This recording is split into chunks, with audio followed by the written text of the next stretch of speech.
दोस्तों महाराष्ट्र का एक बहुत ही हाईटेक ज़िला होता है पूना। और उस पूना में दोस्तों एक रोड ऐसी होती है जिसका नाम ला रोड होता है। और उस ला रोड पर कई सारे स्कूल और कॉलेजेस होते हैं। और उन सारे कॉलेजेस और स्कूल्स में कई सारे विदेशी लड़के लड़कियां भी उसमें जो है पढ़ाई करते हैं। और उसमें जो भी पढ़ाई करने वाले लोग होते हैं दोस्तों, उसी कॉलेजेस के अगल बगल में कई सारे फ्लैट्स होते हैं उन लड़के और लड़कियों के रहने के लिए, यानी कि वो किराए से ले करके उसमें जो है रहा करती हैं। लेकिन दोस्तों उसमें जो है जो काफ़ी सारे फ्लैट्स होते हैं दोस्तों, उसी में से एक ऐसा फ्लैट्स होता है जिस फ्लैट्स में दो लड़कियां रात के 11 बजे एक म्यूज़िक की धुन पर बहुत ही ज़्यादा डांस करती हैं। और डांस करते करते वो इतना ज़्यादा थक जाती है कि थक करके दोस्तों वहीं पर जो है बैठ जाती हैं। और उसके बाद वो शराब वगैरह पीती हैं। और शराब पीने के बाद वो एक बार फिर से म्यूज़िक को ऑन करती हैं। और ऑन करने के बाद वो एक बार फिर से दोस्तों डांस करने लगती हैं। डांस करते करते अचानक से उस जो दो लड़कियां उसमें होती हैं, उस दोनों लड़कियों में से एक लड़की का फ़ोन बजता है। और वो अपने फ़ोन को उठाती है। और फ़ोन को उठाने के बाद दोस्तों वो एक शख्स से लगातार बातचीत करती रहती है। तकरीबन 10 मिनट तक उस शख्स से उसकी बातचीत होती रहती है। और उसके बाद वो फ़ोन को रख देती है और फिर से वो डांस में लिप्त हो जाती है, यानी कि वो फिर से डांस करने लगती है। और तभी दोस्तों तकरीबन 40 मिनट के बाद उसके जो है दरवाजे की बेल बजती है। और दरवाजे की बेल बजने के बाद उन दोनों लड़कियों में से एक लड़की जा करके उस दरवाजे को खोलती है। और सामने देखती है कि एक अफ्रीकन काला हबशी, लंबा चौड़ा काला हबशी जो है वो होता है। और वो डायरेक्ट जो है उस घर के अंदर आ जाता है। और जो अंदर दो लड़कियां पहले से जो डांस कर रही होती हैं दोस्तों, उन लड़कियों के जो है अगल बगल में चिपक करके वहां पर बैठ जाता है। और बैठने के बाद दोस्तों जो उसमें की एक लड़की होती है वो उसकी वो शराब के नशे में इतनी ज़्यादा धुत थी कि वो उसके साथ जो है गलत छेड़खानी करने लगती है। और गलत छेड़खानी करते करते दोस्तों वो जो है उस काले हबशी को जो है इतनी जो है आपात स्थिति में जो है ला करके खड़ा कर देती है, आपत्तिजनक स्थिति में, कि वो अपने आप को संभाल नहीं पाता है। और वो वहीं पर एक बेड पड़ी हुई होती है। वो उस जो लड़की उसके साथ छेड़खानी कर रही थी, वो उस लड़की के साथ लगातार जो है बहुत ही तगड़े जो है तरीके से जो है संबंध बनाने लगता है। और दोस्तों वो जो दूसरी वाली लड़की होती है वो वहीं पर बैठी हुई उस सारे ड्रामे को देख रही थी। और वो जो पहली लड़की होती है वो उसके साथ लगातार संबंध बनाए जा रही थी।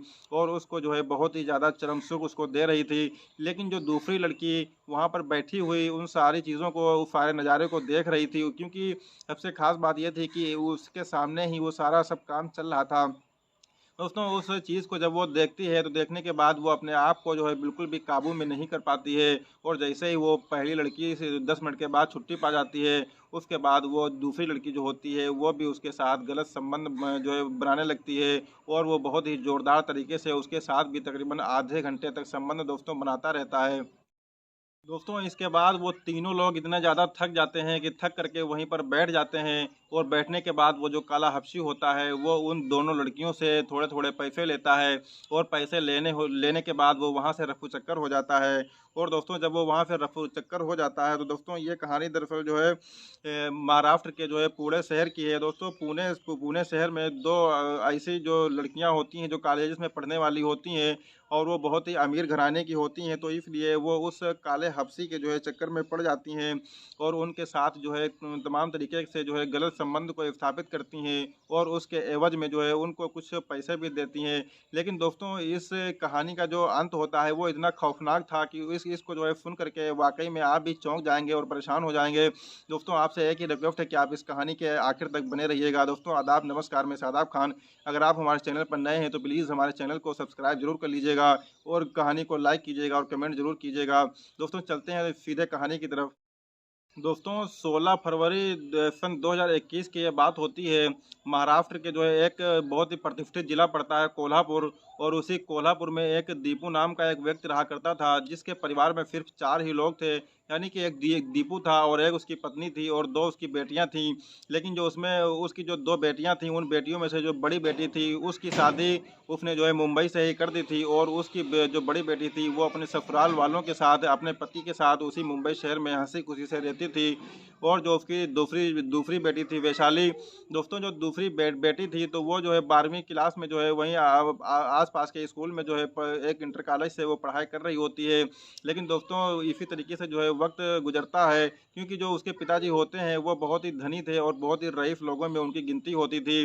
और उस पुणे के शहर जो है पुणे शहर में उनकी जो है कई सारी काफ़ी जो है किराए की दुकानें होती थी, यानी कि वो दुकानें सब उन्हीं की थी और उससे जो है उनको बहुत ही ज़्यादा मोटा किराया भी मिलता था। और वो पहले से भी काफ़ी धनी और अमीर व्यक्ति थे और वो अपनी बेटियों के ऊपर काफ़ी पैसा खर्च करते थे, क्योंकि उनके आगे पीछे सिवाय बेटियों के कोई था भी नहीं। और एक बेटी की उन्होंने शादी कर दी थी और दूसरी बेटी उनकी जो थी वो पढ़ाई कर रही थी, जो उनकी इकलौती बेटी मान के चलिए। दोस्तों उसके बाद जैसे ही 2022 आता है और उनकी जो है उनकी जो छोटी बेटी होती है वैशाली, उसकी इंटर की पढ़ाई जैसे ही कंप्लीट होती है दोस्तों, वो कंप्लीट होने के बाद वो अपने पापा से कहती है कि क्योंकि वो एक ऐसे कॉलेज की तलाश में थी जहाँ से वो एमबीए की पढ़ाई को कर सके, लेकिन आस-पास में कोई जो है ऐसा कोई एमबीए वाला कॉलेज नहीं था जहाँ पे वो अच्छी तरीके से एमबीए की जो है पढ़ाई कर सके। तभी जो है उसने कई सारे लोगों से सुन रखा था कि दरअसल एमबीए की पढ़ाई जो है वो पूना शहर के जो है बहुत ही जो है प्रतिष्ठित वहाँ पे कॉलेजेस हैं जहाँ पे देश-विदेश की लड़कियाँ भी पढ़ने के लिए आती हैं। तो दोस्तों एक दिन वो अपने पापा से इस बारे में बातचीत करती है और कहती है कि दरअसल जो है वहाँ पर पुणे शहर में जो है ला रोड है, ला रोड पर जो है कई सारे प्रतिष्ठित कॉलेज हैं, वहाँ पर जो है हमको एमबीए की पढ़ाई के लिए एडमिशन लेना है। दोस्तों उसके पिताजी वो वैसे भी अमीर घराने से होते हैं, तो इसलिए वो अपनी बेटी को पूरी तरीके से जो है छूट दे देते हैं। वो कहते हैं ठीक है आप जा कर के देख लीजिए। दोस्तों उसके बाद वो वहाँ पर जाती है और जाने के बाद कई सारे कॉलेजेस की जो है तलाश करती है और उसमें से जो है एक कॉलेज में वो एडमिशन ले लेती है। और एडमिशन लेने के बाद दोस्तों वो वहाँ पर रहने लगती है और जो है अगल-बगल में उस एक फ्लैट्स भी किराए पर ले लेती है। और किराए पे लेने के बाद वो वहाँ पर खूब अच्छी तरीके से रहती है, खूब अच्छी तरीके से पढ़ाई करती है और वो देखने-सुनने में तो वैसे भी बहुत ज़्यादा बेहद खूबसूरत और हसीन थी। उसकी उम्र तकरीबन जो है 20-22 साल के आसपास रही होगी। दोस्तों वो अपनी जो है उस फ्लैट्स में रहने लगती है और इसी तरीके से दोस्तों समय का पहिया जो है वो घूमता रहता है और तकरीबन 6 महीने का समय बीत जाता है। दोस्तों 6 महीने का समय बीतने के बाद जो है उसकी पढ़ाई भी धीरे-धीरे जो है कंप्लीट ही हो रही थी। दोस्तों ये 6 महीने जब उसके पढ़ाई के बीत जाते हैं, लेकिन दोस्तों उसी कॉलेज में एक लड़का जो है होता है शिवा नाम का, और वो थोड़ा जो है उस लड़के से जो है कब उस वैशाली का जो है प्यार मोहब्बत आपस में प्रेम प्रसंग हो जाता है, इसके बारे में दोस्तों वो लोग खुद भी नहीं जान पाते हैं। और कब वो प्रेम प्रसंग जो है गलत संबंधों में यानी कि अवैध संबंधों में बदल जाता है, वो भी वो लोग जान नहीं पाते हैं। और उन लोगों के अवैध संबंध का सिलसिला तकरीबन 8 महीने तक चलता है और 8 महीने के बाद वो जो लड़का होता है वो कहीं न कहीं उसको जो है छोड़ करके चला जाता है और उसको उसके साथ जो है बेवफ़ाई करता है। बेवफ़ाई करने के बाद कहीं न कहीं वो भी जो है बहुत ज़्यादा गुमसुम हो जाती है। लेकिन उसके बाद वो किसी तरीके से वैशाली अपने आप को समझाती है और ये सोचती है कि शायद वो लड़का मेरे लायक था ही नहीं। उसके बाद दोस्तों उसकी यादों से जो अपनी उसकी जो यादें होती हैं वो अपने दिमाग से वो पूरी तरीके से निकाल देती है और पूरी तरीके से उसको भूल जाती है। लेकिन दोस्तों जो है समय का पहिया जो है ऐसे ही चलता रहता है और उसी जो है कॉलेज में दोस्तों उसके बाद वो फिर से पढ़ाई करने लगती है और उसी कॉलेज में एक बहुत ही बिगड़ैल टाइप की लड़की थी जिसका नाम सीमा था। दोस्तों वो कुछ दिनों के बाद उस सीमा से उसकी मुलाकात होती है और सीमा चूँकि बहुत ही बिगड़ैल किस्म की लड़की थी, उस कॉलेज में कोई ऐसा लड़का नहीं था जिस लड़के से उसने गलत संबंध ना स्थापित किए हों। दोस्तों लेकिन उसको इस बारे में बिल्कुल भी पता नहीं था। उसके बाद जैसे ही उस लड़की से जो है सीमा से उसकी मुलाकात होती है वैशाली की, तो दोस्तों वो जो है उससे एड्रेस वगैरह पूछती है, सब कुछ पूछती है। उसके बाद जो है वो जो सीमा होती है वो वैशाली से कहती है कि क्यों ना जो है हम दोनों लोग एक ही फ्लैट में रहें और किराया भी बच जाएगा और हम लोगों की जो ये दिक्कतें हैं वो भी दूर हो जाएँगी। दोस्तों उसके बाद वो सोचती है कि हाँ, ये बात तो सही है और उसको वो अपना रूम पार्टनर बना लेती है वैशाली। रूम पार्टनर बनाने के बाद वो दोनों लोग एक साथ रहने लगते हैं। कुछ दिन का जो है समय बीतता है, समय बीतने के बाद जो वैशाली होती है वो अपने दिल की बात जो है जो प्यार में उसने धोखा पाया था, उसके बारे में वो एक दिन सीमा को बताने लगती है। तभी सीमा जो है इन सारी बातों को देखते हुए जो है सुन के बहुत ज़्यादा हँसती है और कहती है कि तुम प्यार मोहब्बत के चक्कर में कहाँ फँस गई हो? क्योंकि आजकल का जो वक़्त है वो प्यार मोहब्बत का रहा ही नहीं है। तो इसलिए हम इन सब चीज़ों पर बिल्कुल भी विश्वास नहीं करते हैं। तो वो इसी दौरान जो वैशाली होती है, वो वैशाली कहती है कि दरअसल जो है काफ़ी टाइम हो गया है हमको संबंध बनाए हुए और अब फिर से हमको जो है संबंध बनाने का मन कर रहा है। तभी जो है सीमा कहती है कि जो है कुछ पैसे आपको खर्च करने पड़ेंगे और उसके बाद आपको मनचाहा जो है संबंध बनाने के लिए जो है लड़का मिल जाएगा। दोस्तों इसके बाद जो है वो लोग एक प्लानिंग करते हैं और एक प्लानिंग के तहत ही एक दिन एक ऐसे काम को अंजाम देते हैं सीमा उससे बताने लगती है कि दरअसल यहाँ पर जो है कुछ अफ्रीकन मूल के निवासी जो निग्रो लोग हैं वो दरअसल यहाँ पर रहते हैं और वो अमीर घर की जो महिलाएं होती हैं उनको जो है उनकी जिस्मानी जो प्यास है उसको बुझाने में वो काफ़ी पूरी तरीके से जो है सक्षम है, पूरा का पूरा वो मज़ा देते हैं और उसके एवज में वो थोड़े से पैसे लेते हैं दोस्तों। तो उसके बाद जो है वो इस बात से जो है पूरी तरीके से जो है कहीं न कहीं वैशाली जो होती है वो राज़ी हो जाती है और वो कहती है कि जो है ठीक है आप बुला दीजिए दोस्तों। उसके बाद वो फ़ोन करती है सीमा, और सीमा के फ़ोन करने के बाद वो अफ्रीका का काला हफ्सी 1 घंटे के अंदर ही उसके जो है वो घर पर जो है आ जाता है, उसके फ्लैट में आ जाता है। आने के बाद वो बेल बजाता है, बेल बजाने के बाद दोस्तों वो घर के अंदर एंट्री करता है और एंट्री करने के बाद जो सीमा होती है वो कहीं न कहीं जो है उसको इशारा कर देती है कि आप इसको बेडरूम में लेकर के जाइए।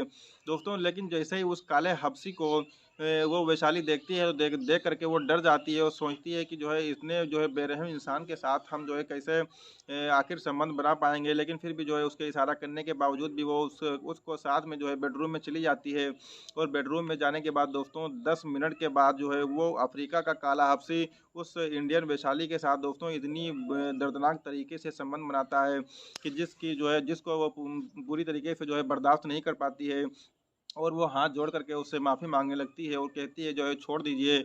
लेकिन वो अफ्रीका का काला हफ्सी वो कहाँ इतनी जल्दी उसको छोड़ने वाला था।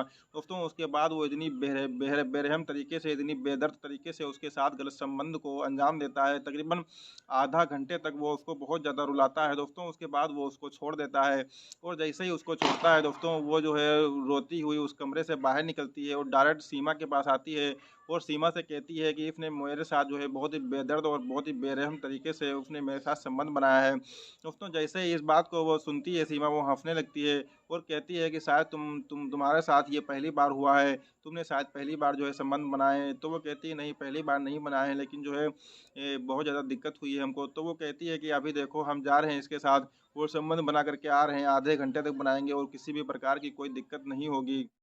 अब वो सीमा जो है डायरेक्टली जो है उस काले हफ्सी को लेकर के उस कमरे के अंदर जाती है और जाने के बाद दोस्तों उसके साथ तकरीबन आधे घंटे तक गलत संबंध जो है नाजायज़ संबंध स्थापित करती है और स्थापित करने के बाद दोस्तों वो वहाँ से कमरे से बाहर आती है और तीनों लोग आपस में एक दूसरे के पास बैठते हैं। उसके बाद वो दोनों लड़कियाँ उस काले हफ्सी को कुछ पैसे देते हैं और उसके बाद वो वहाँ से चला जाता है। लेकिन दोस्तों उसके जाने के बाद अब दोनों के चूँकि चस्का लग चुका था और इन इन दोनों का जो है अब रोज़ का ये काम हो चुका था। जब कभी भी इन दोनों लड़कियों का मन करता था, ये लोग उसको बुलाते थे और उसके साथ में जो है गलत संबंध स्थापित करते थे और उसके एवज़ में कुछ उसको पैसे दे दिया करते थे।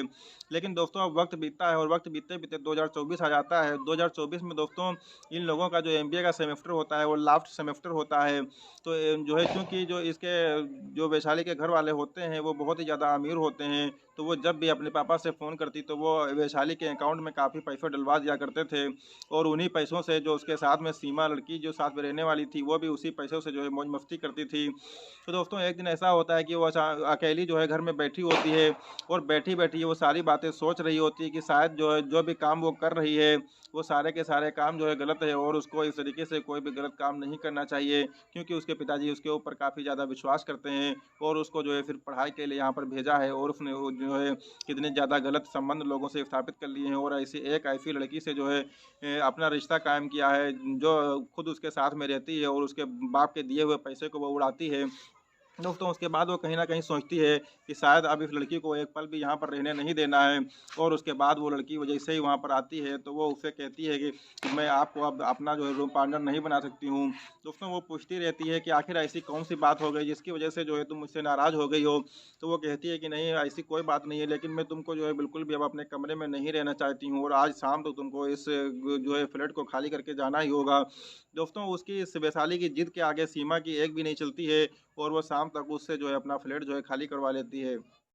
दोस्तों कुछ ही दिनों के बाद उसका जो एमबीए होता है, जो लास्ट सेमेस्टर होता है, वो भी उसका फाइनल हो जाता है और फाइनल होने के बाद वो कुछ जो है जॉब प्लेसमेंट उसी कॉलेज से होती है और उस जॉब प्लेसमेंट के ज़रिए दोस्तों उसको एक बेंगलोर की बहुत ही प्रतिष्ठित कंपनी से उसके पास एक कॉल आती है इंटरव्यू के लिए।